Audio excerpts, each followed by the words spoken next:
Bienvenidos a Capítulo por Capítulo, un viaje a través del libro más grande dado a la humanidad, la palabra de Dios, la Biblia. Y vamos a recorrerla capítulo por capítulo. 7 minutos al día, 7 días a la semana. Acompáñanos cada día y compártelo con otros para que se unan a este viaje que cambiará sus vidas. Nos detendremos en lugares inesperados y seremos desafiados. Algunos versículos despertarán asombro. Habrá capítulos que serán instructivos y en otros encontraremos gozo y consuelo. En ocasiones seremos confrontados y querremos cambiar, pero en general el viaje valdrá la pena. De vez en cuando tomaremos un desvío en el camino y escucharemos a algunos siervos de Dios hablar de sus pasajes favoritos de un capítulo de la Escritura y darnos su perspectiva. Todo viaje necesita un desvío de vez en cuando. La mejor forma de aprovechar este podcast es leer el capítulo que estamos estudiando antes o después. Es su palabra la que transforma. Encontrarás más y verás más de lo que yo podría articular. Bienvenidos a Capítulo por Capítulo, y el capítulo de hoy es Deuteronomio 3. Gracias a Dios por un Dios que dice no. John MacArthur fue un maestro bíblico que se opuso firmemente al pragmatismo en la iglesia. Él lo definía como una filosofía peligrosa y mundana, donde lo que funciona, los resultados dictan cómo hacemos el ministerio. En vez de escuchar lo que Dios quiere, dejamos que los resultados y las métricas nos guíen. Por eso tantas iglesias terminan pareciéndose. La plataforma, la música, las luces, los servicios. Es pragmatismo. Muchos movimientos se basan en esta filosofía. Si funciona, sigue haciéndolo. Deuteronomio 3 es el día en que Moisés se volvió pragmático. Pensó, funcionó antes, tal vez funcione otra vez. Había un problema. Dios no es pragmático. Dios es soberano. En Éxodo 32, los hijos de Israel no solo construyeron un becerro de oro, sino que provocaron la ira de Dios que estaba a punto de destruir a la nación de Israel. Los hijos de Israel apenas llevaban 3 meses fuera de Egipto, y Moisés había estado en el monte Sinaí 40 días, y eso fue todo lo que tomó para que Israel estuviera al borde de la extinción, sin que nadie lo supiera. Moisés suplicó delante de Dios, intercedió para detener la ira de Dios. Escucha la amenaza airada de Dios y la súplica apasionada de Moisés. Esto es Éxodo 32:10. Ahora pues déjame para que se encienda mi ira contra ellos y los consuma. Pero de ti yo haré una gran nación. Entonces Moisés suplicó ante el Señor su Dios y dijo: Oh Señor, ¿por qué se enciende tu ira contra tu pueblo, que tú has sacado de la tierra de Egipto con gran poder y con mano fuerte? ¿Por qué han de hablar los egipcios diciendo, con malas intenciones los has sacado para matarlos en los montes y para exterminarlos de la superficie de la tierra? Vuélvete del ardor de tu ira y desiste de hacer daño a tu pueblo. Acuérdate de Abraham, de Isaac y de Israel, tus siervos a quienes juraste por ti mismo y les dijiste: yo multiplicaré la descendencia de ustedes como las estrellas del cielo, y toda esta tierra de la cual he hablado daré a sus descendientes, y ellos la heredarán para siempre. Y el Señor desistió de hacer el daño que había dicho que haría a su pueblo. Este hombre cambió la decisión de Dios. Este hombre evitó que Israel fuera destruido. Me pregunto si Moisés pensó que podría hacerlo otra vez. Deuteronomio 3 termina con una respuesta a la oración tan rápida que te hace girar la cabeza. Dios simplemente dice: deja de pedírmelo. La respuesta es no. No creo haberme encontrado nunca con una respuesta verbal de Dios en la Biblia como esta. Hay oraciones que han recibido una respuesta de no a lo largo de la historia, pero en este caso fue enfática.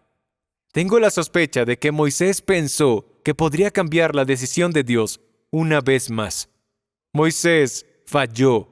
Durante el viaje por el desierto, el pueblo tenía sed y sus quejas y su ingratitud hicieron que Moisés se enojara tanto que golpeó la roca para que saliera agua cuando Dios le dijo que le hablara. Esta fue una violación enorme de su relación con Dios. Él era un hombre que hablaba con Dios cara a cara y escuchaba su voz.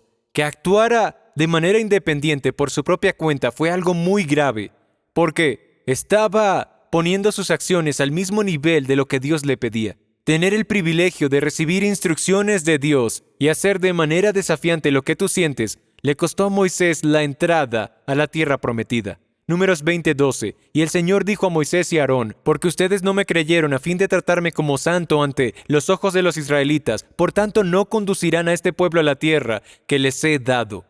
Dios estaba enojado con Moisés en Números 20. Dios cambió su decisión en Éxodo 32.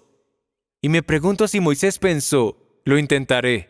Moisés iba a orar para que Dios no cumpliera la promesa que había hecho 38 años antes. Esta fue la oración de Moisés de por favor cambia de parecer en Deuteronomio 3:25. Permíteme, te suplico, cruzar y ver la buena tierra que está al otro lado del Jordán, aquella buena región montañosa y el Líbano. Versículo 26. Pero el Señor se enojó conmigo por causa de ustedes y no me escuchó. Y el Señor me dijo, basta, no me hables más de esto. Sube a la cumbre del monte Pisga y alza tus ojos al occidente, norte, sur y oriente, y mírala con tus propios ojos, porque tú no cruzarás este Jordán. Pero encarga a Josué y anímalo y fortalécelo, porque él pasará a la cabeza de este pueblo y él les dará por heredad la tierra que tú verás. ¡Wow! Dios no lo aceptó. Basta, no me hables más de esto. Eso es bastante claro. Moisés vería la tierra, pero no entraría en la tierra prometida. El no de Dios a Moisés era para preparar al siguiente líder. El no de Dios era más grande que el deseo de Moisés de vivir unos años más. Era para que su sucesor fuera preparado para hacerlos entrar. Moisés debía encargar a Josué, animar a Josué y fortalecer a Josué. Eso era lo siguiente en la lista de tareas. Mientras Moisés estaba orando por sí mismo, Dios pensaba en Josué. La oración de déjame vivir más tiempo estaba desviando a un hombre de cuál era su siguiente asignación. Él debía dejar a Josué animado y fortalecido para el camino que venía. ¿Podría Dios haber cambiado de parecer y hacer que todo esto de Josué ocurriera en Canaán en lugar de en el desierto? Por supuesto. Más adelante veremos que Dios usó el cruce del Jordán y Jericó como milagro clave que Josué necesitaba vivir bajo su liderazgo para confirmar que la mano de Dios estaba sobre este nuevo líder. Dios no necesitaba que Moisés tuviera otro milagro más en su historial. Dios necesitaba que Josué experimentara el poder de Dios desde la primera fila. El no de Dios no fue ni cruel ni insensible. Fue Dios cumpliendo una promesa más grande para una nación. Sí, Dios había cambiado de parecer décadas atrás por una oración, pero esta vez no. Moisés parecía haber pasado de orar por la supervivencia de una nación a orar ahora por la suya propia. Dios le dijo no a la oración de Pablo en Hechos 16 para predicar en Asia. Dios quería ver que el evangelio entrara en Europa. Dios le dijo que no de nuevo a Pablo en 2 de Corintios 12 cuando pidió que le quitara el aguijón en la carne porque debía experimentar que la gracia de Dios era suficiente para él.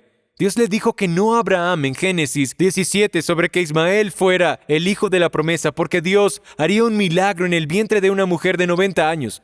Dios le dijo que no a su único hijo, quien pidió, pasa de mí esta copa. El no de Dios siempre es un sí a algo aún mejor. Gracias a Dios por un Dios que dice no. Gracias por ver capítulo por capítulo. Cada capítulo del libro más grande, la Biblia, la palabra de Dios. 7 minutos al día, 7 días a la semana. Nos vemos mañana.